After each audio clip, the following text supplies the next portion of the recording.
I would say well met, brother, but I cannot shake off the needle itch of dread. Is something wrong? I followed the abbot here, kept him in my sight.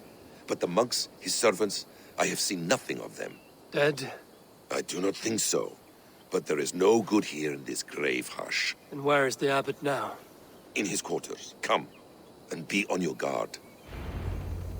Does this have the stench of betrayal to you? Why would the godly shepherd ally with the heretic? Cunibert is a man who craves power and position. With Tedman dead, he must find it somewhere else. There is truth in that. Keep your eyes and blade sharp.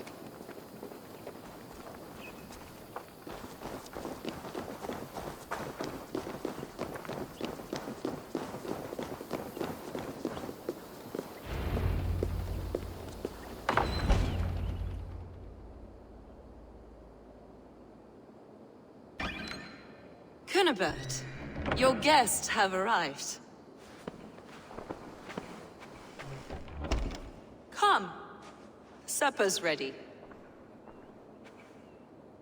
The dear abbot sent me a warm invitation, said my friends were eager to meet with me.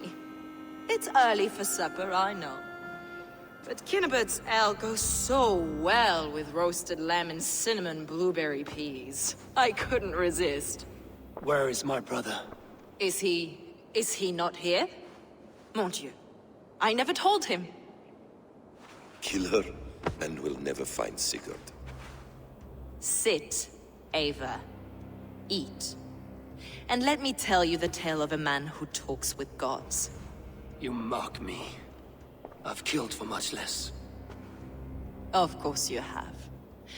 Isn't that the way of this ugly world? We cull the sheep and thin the flock as we see fit, you and I. Most who walk the earth are little more than talking blood bladders, wasted flesh. But not Sigurd. Sigurd is something else. Sigurd has been touched. He is deified. The gods, they speak through him. You lured him in with that lie. Your words are bile and blight. You should have listened, Eivor. I tried to tell you. The gods are real and their power is within our grasp. You will never find him. Not till I have had my fill. To old friends.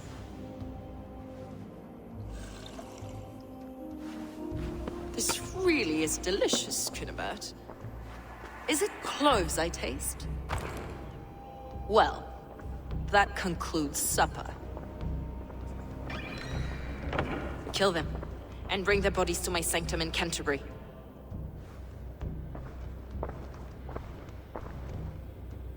They will be upon us soon. Maybe there is another way out.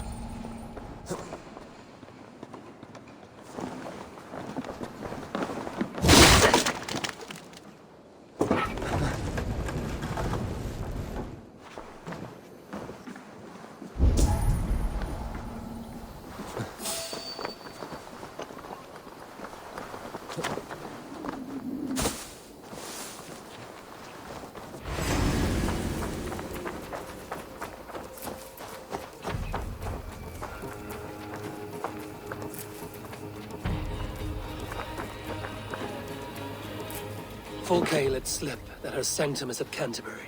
She did. And with no cause. I'd approach the place with caution.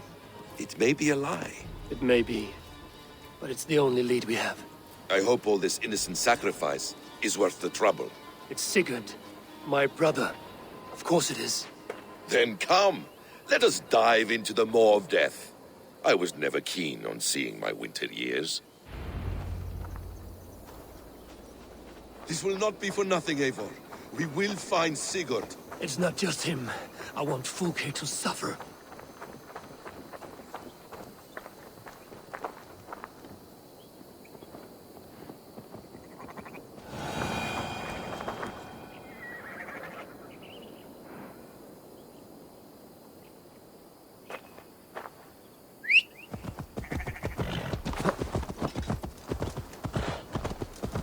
This land of summer, mists and forests, dreaming darkly. I see secrets, and I want to know England. All of it. And yet it rounds on us at every turn, snarling like a cornered dog. I begin to despair of ever settling here. Perhaps the stars write your path, and you will never have a home here. Do you miss the land of your birth? I have long been away, but it is fiercely beautiful beneath the vanity, arrogance, and pettiness of men. I should like to see it. You could if you wish. My father was an architect, a builder of wonders. The great Mosque of Samarra, his masterpiece. Another man, who played the Caliphate's game better, took the credit. He was exiled, and died in poverty. Your faith sours. What of loyalty? Shared stories round the hearth. Warm nights, bodies, and the tender love of another. There are some who are worthy. A scant few that tower above the sullied mass. Men and women of vision and valor. Sigurd is one such man. He is. Fulke isn't wrong on that score. I fear for him, Basim. I cannot rest until he's safe. Nor will I, my friend.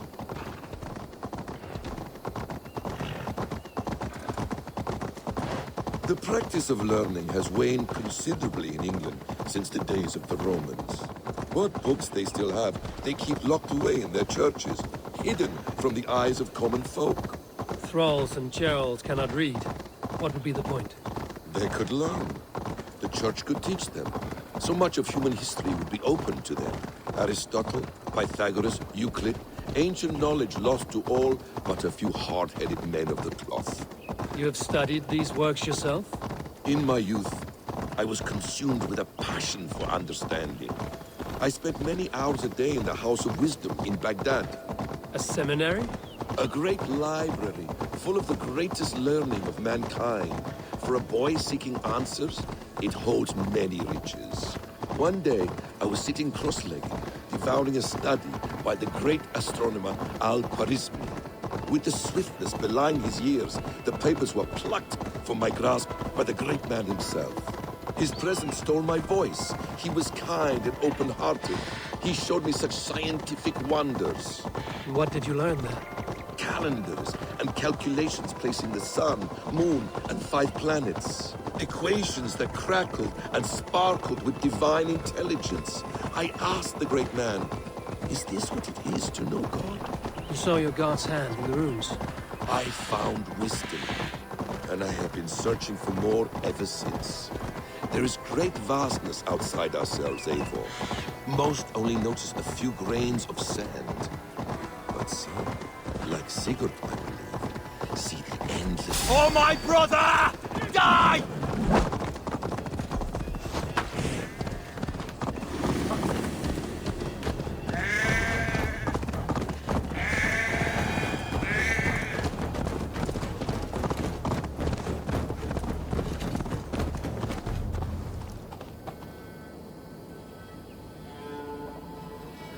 grains of sand.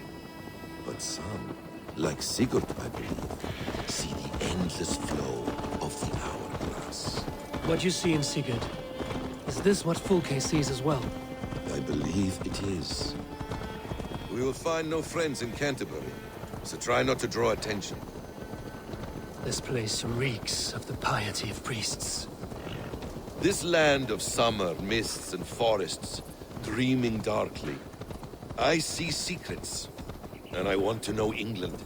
All of it. And yet it rounds on us at every turn, snarling like a cornered dog. I begin to despair of ever settling here. Perhaps the stars write your path, and you will never have a home here. Do you miss the land of your birth? I have long been away, but it is fiercely beautiful beneath the vanity, arrogance, and pettiness of men. I should like to see it. You could if you wish. My father was an architect. This place swarms with Fulke's people. Sigurd will be well guarded. Caution and subtlety should be our path. Ready? Follow me.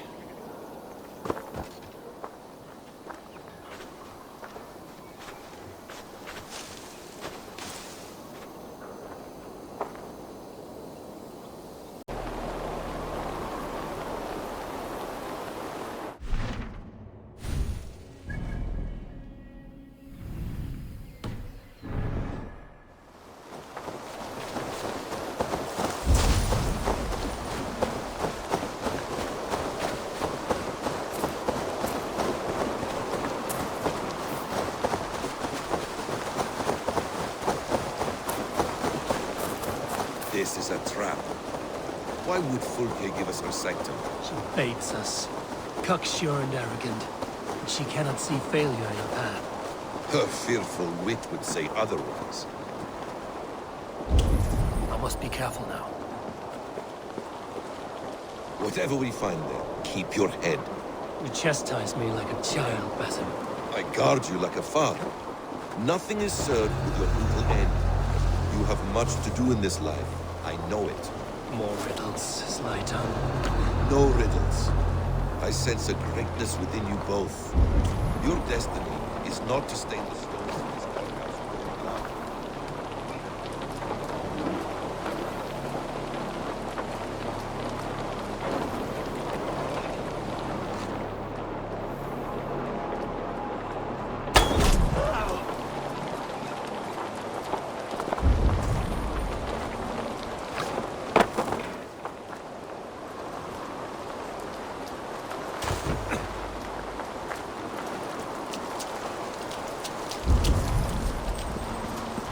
If she's still here, I will burn this Christ house to the ground.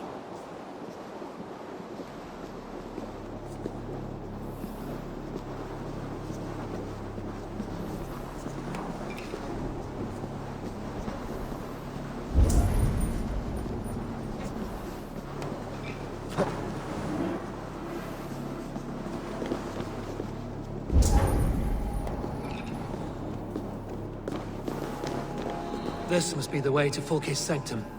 Then let us go.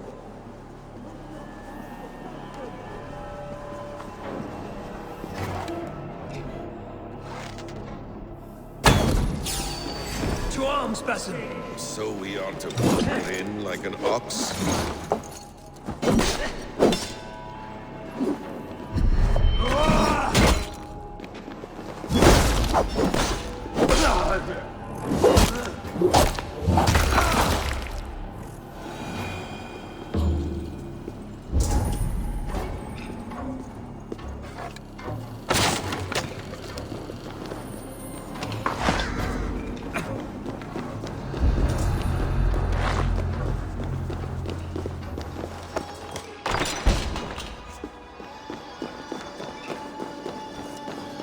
Fulke!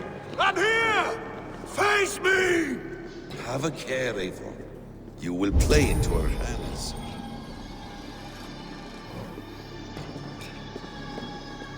The plans to the great fortress in Wessex. Is there something here we can use to breach it?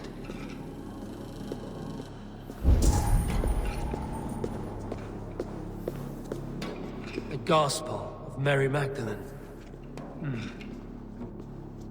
By Odin, this is a sick tapestry she wove. For every drop of his blood she spilled, I will take a meat horn more. Details on the Order of the Ancients. Fulke ranks high among them, but is not their head.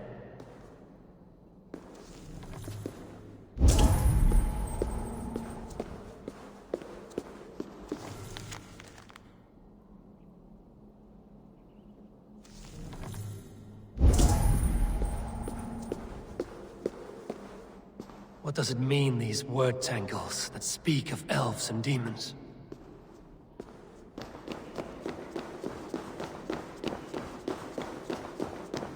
Sigurd.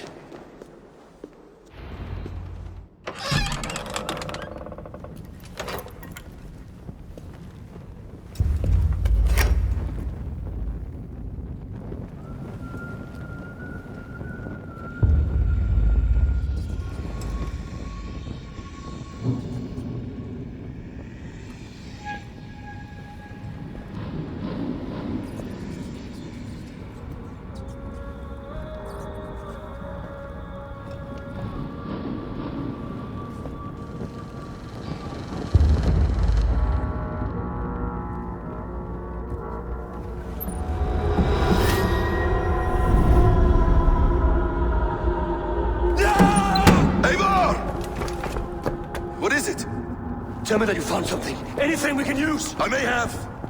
A fortress in Sussex. The Order trained soldiers there. We must be sure. Sigurd is running out of time.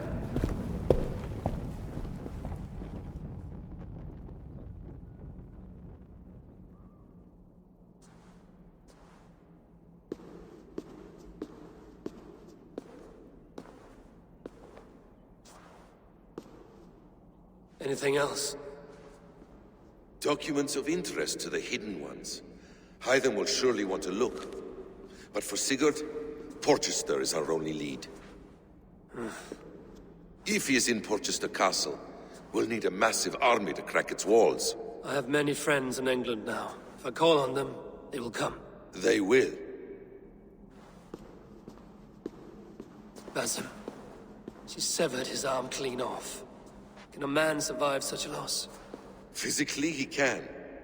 Mentally, it's hard to say. So much stress can drive a man to despair. If you suggest he might take his own life as Tebman did, banish that idea.